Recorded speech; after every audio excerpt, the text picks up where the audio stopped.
Welcome back to my channel. আর আজকে আমি তোমাদের সাথে শেয়ার করব আমাদের পোলট্রির ফার্মের ভিডিও। তোমরা এর কেউ কেউ জানো যে আমাদের দেশের বাড়িতে পোলট্রির ফার্ম আছে, তো সেটাই তোমাদের সাথে আজকে শেয়ার করব।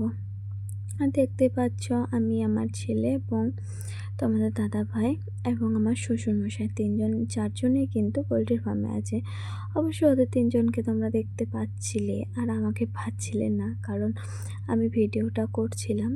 আর ওরা তো দেখতেই পাচ্ছ কি করছে না করছে।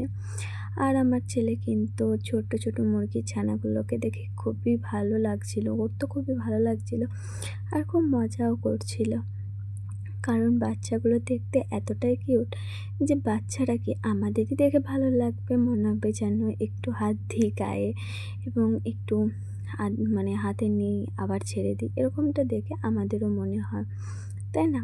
আমার সাথে কে কে একমত অবশ্যই কমেন্টে জানাবে। আর কার কার এই মুরগির ছাগুলো দেখতে ভালো লাগে তারাও কিন্তু কমেন্টে জানাবে, ঠিক আছে? তো চলো। আর এগুলো দেখতেই পাচ্ছ যে কোনোটাতে জল দেওয়া আছে, আর এগুলো যেগুলো খোলা আছে ওগুলোতে তো খাবার দেওয়া আছে।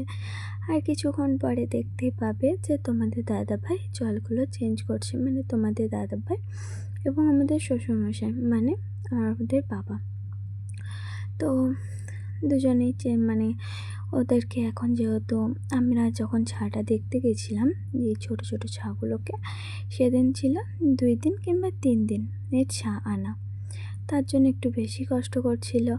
আর এটা দেখতে পাচ্ছি একটা কালো কালারের মুরগির ছা, সব মুরগির মধ্যে এটারই কালারটা আলাদা ছিল। এরকমটাই হয় অনেক সময়তে যে 2টো কিংবা একটা। এই যে তোমার হলুদ কালারের যে মুরগির ছাগুলো আছে এখন, পরে তো এগুলো তো সাদা হয়ে যাবে, কিন্তু যেগুলো কালো মুরগির ছাটা তোমরা দেখলে, এটা কিন্তু বড় হওয়ার পরেও কিন্তু কালোই থেকে যাবে, এটা কিন্তু অন্যরকম কালার আসবে না। কিন্তু এই হলুদ ছাগুলো, মুরগির ছাগুলো কিন্তু একদমই সাদা, যে পোলট্রির মুরগিরগুলো হয় সেরকমই হয়ে যাবে। জানি না কিভাবে হয় বা কেন হয়, কিন্তু এটাই হয়ে যায়। আর আমার ছেলেকে দেখেছো, ও কিন্তু মুরগির ছাগুলোকে একটু একটু করে তাড়িয়ে দিচ্ছিল। কেন বলো তো? কারণ হচ্ছে মুরগির ছাগুলো যদি একটার উপরে আরেকটা চেপে থাকে বা একসাথে সবাই মিলে ঘুমায় বা বসে থাকে, তাহলে কিন্তু মুরগির ছাগুলো গরমের মধ্যে মারা যাবে। আবার এটার কিন্তু আবার একটা ব্যাপারও আছে, ঘরের মধ্যে এতগুলো লাইট জ্বেলে রাখার কারণ হচ্ছে ঘরটাকে গরম রাখতে হবে, ঠান্ডা রাখা যাবে না, তবে ছাগুলো নাকি ঠিকঠাক মতো বড় হবে।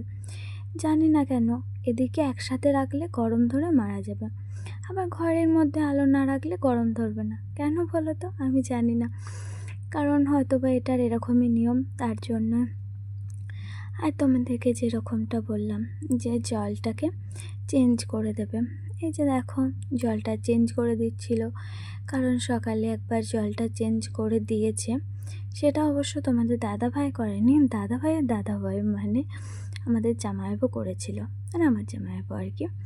তো সে জলটা চেঞ্জ করে দিয়েছে। আর তোমাদের দাদাভাই এই সবের ব্যাপারটা খুব একটা ভালো জানে না, তবুও যখন বাড়ি যায় তখন ওর পক্ষে যতটা সম্ভব চেষ্টা করে বাবাকে একটু হেল্প করে দেওয়া। কতটা পারে সেটা তো জানি না, তবে চেষ্টা করে। আর এদিকে ছোট ছোট মুরগির ছাগুলো কিন্তু দানাগুলো খাচ্ছিল, আর দেখে ভালো একদম এতটাই ভালো লাগছিল কি বলবো। আর এখন কিন্তু সবাই খাচ্ছিল, কারণ হচ্ছে বাবা বলছিল যে কিছুক্ষণ আগে এরা সবাই ঘুমাচ্ছিল, তো তখন তারপরে এখন উঠিয়ে দেওয়ার পরে এখন খাবারগুলো খাচ্ছিল, আবারও কিছুক্ষণ পরে জল টল খেয়ে আবার ঘুমিয়ে যাবে।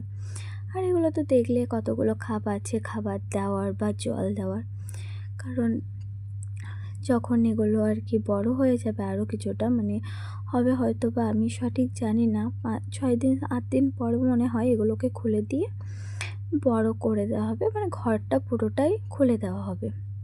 তারপরে তো ওই সাইডে আরও অনেকটা জায়গা আছে, অনেকটা জায়গা হয়তো বা ঘরের 3 ভাগের মধ্যে 3 ভাগ না, মনে হয় 4 ভাগের মধ্যে 1 ভাগ জায়গাতে 4টে বর্ডার করে দিয়ে লাল করে রাখা হয়েছে। আমি জানি না এটাকে সঠিক কি বলে, তবুও যদি কি বলে না জেনে বলাটা আমার পক্ষে উচিত নয়, তবু আমার এই মুহূর্তে নামটা মনেও আসছে না।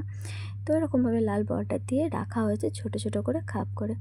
আর আমার ছেলে কিন্তু দেখছিল আর বলছিল যে ঘুমাও ঘুমাও ঘুমাও, এরকমটা বলছিল। ও তো অত জানে না যে ওরা ঘুমালে পরে গায়ে হাত দিলে পরে আবার উঠে যাবে। ও একটু আদর করে বলছিল ঘুমাও ঘুমাও, এরকমটা ও টিপে দিচ্ছিল, টিপে টিপে ধরছিল যে ঘুমাও ঘুমাও, এরকমটা বলছিল। কিন্তু ও কী বলো তো, ও তো মানে ছোটো থেকে সেরকমভাবে মুরগির ছানাগুলো দেখেনি, আর এখানে থেকেই বড় হয়েছে সে 1 বছর বয়স থেকে। তো সেরকমভাবে এগুলোর না ব্যাপারটা ঠিক বোঝে না। যখন যায় হয়তো বছরে একবার, ওই 10 দিন 15 দিনের মধ্যে কি 1 মাসের মধ্যে কতটুকুই বা দেখতে পায়, আর তার মধ্যে হয়তো 4-5 দিন কি 6 দিন যায়, আর খুব বেশি বেশি হলে 10 দিন, তার বেশি যেতেই পারে না। আর তার মধ্যে কখনো হয়তো বা বড় বড় মুরগির ছা থাকে, কখনো বা এরকম ছানাটা ও দেখেছে বলে আমার মনে হয় না। আগের বছর মনে হয় এরকম বড়টাই দেখেছিল, ছানাটা দেখতে পায়নি আমরা যখন গিয়েছিলাম তখন। তার জন্য আরও বেশি আনন্দ করছিল। আর আগের বছর তো আরও ছোটো ছিল, আর এখন একটু বড় হয়ে গেছে। আর তোমাদের দাদাভাইও কিন্তু মুরগির ছাগুলো মানে এক জায়গাতে ঘুমাচ্ছিল বলে একটু করে সরিয়ে সরিয়ে দিচ্ছিল, যাতে মুরগির ছাগুলো মারা না যায়। কারণ 2 দিনের মধ্যে মিনিমাম 6টা না 7টা মারা গেছে অলরেডি। তারপরে আরও মারা গেলে তো লোকসানও হয়ে যাবে, আর তার সাথে তো মুরগির ছাগুলোও মারা যাবে বিনা কারণে। আর তারপরে আমরা এখন কিন্তু বাড়ি যাচ্ছি। আর আজকে ভিডিওটা এই পর্যন্ত।